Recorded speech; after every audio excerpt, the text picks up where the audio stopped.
I find it so fascinating how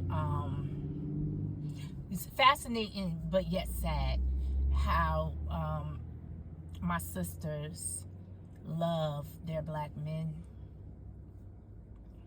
I mean, love them. Because, let's just keep it funky. Black women are the least desirable women on the planet nowadays. It didn't used to be like that, but it is now. And so we don't have too many choices. Most of us. So we find safety and we settle. It's just the truth. We settle. We will tolerate a lot from the black man. I know people who have children by black men, and their children are grown now, but they have their fathers, black men, never been there.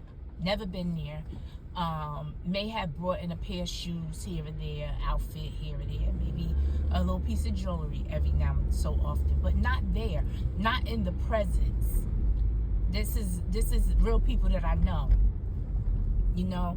and they will still have dealings with this man. Even though he's not there, he has created a whole nother human being with his DNA that you have to raise.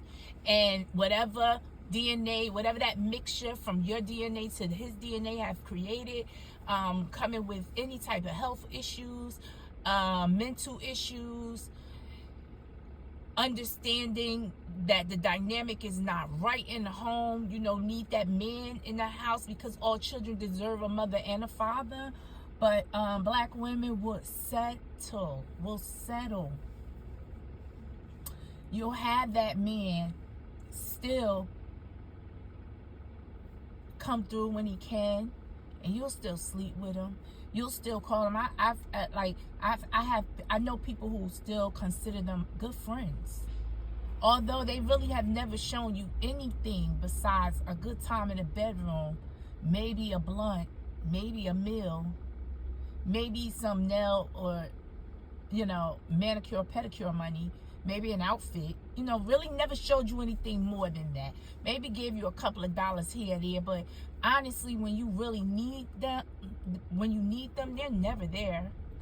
And then I know people, those same people who has never taken them to court for child support, never even, never held them responsible for anything. And that same black man would literally go and find another family. Not only go find another family, go create a whole nother family with another woman. Non-black. And black. Let's not leave no one out. On for them. It's an act. This is what non-black women don't. They realize eventually. But at first, because they think they are the trophy, they will find that as, oh, he prefers me over black women. That's how they think, because black men make them think that way by their actions. With their stories and lies and excuses. And this is nothing new, and this happens repeatedly since before I was born. Okay, it just continues to happen,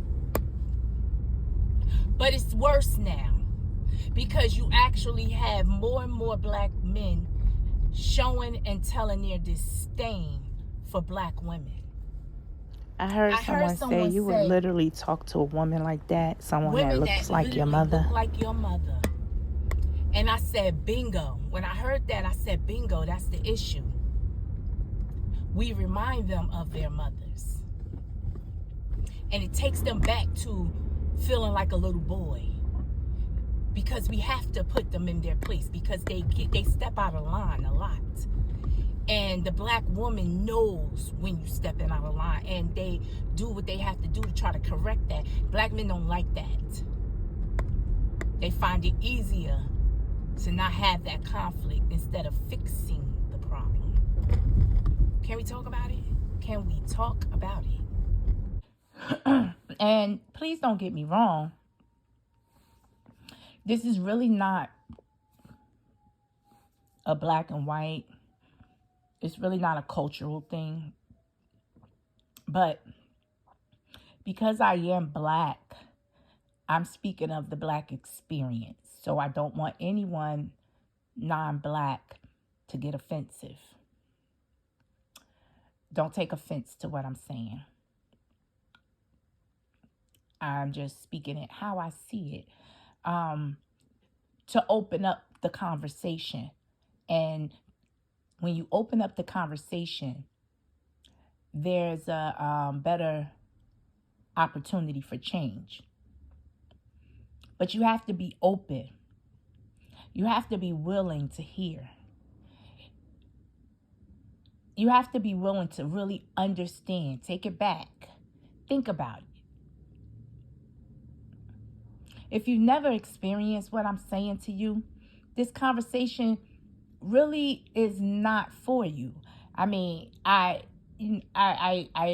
appreciate anyone and everyone who gives me a click and a view, but I'm just saying I'm not really speaking to you if you've never had this experience, but I'm speaking to my sisters that do, that have, that know someone who have, that are still acting in this manner.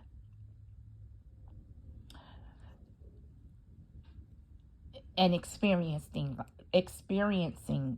things of this fashion.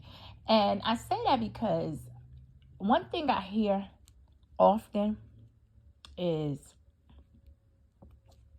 I got a man, I got a husband, at least I got a man, at least I got some D. You need some D. As if that's the end all be all. As if that's the zing to your zang. As if life is compelled and surfaced and it revolves around that entity and that entity only. Meanwhile, while you're putting that on a pedestal, you're being mistreated. You're being unappreciated. You're not being celebrated. You're being tolerated. You're being hidden. I just want to wake some shit up. Some meaningful stuff. Some meaningful conversation that I think we all could take away. I don't think I know everything. I'm always willing to learn.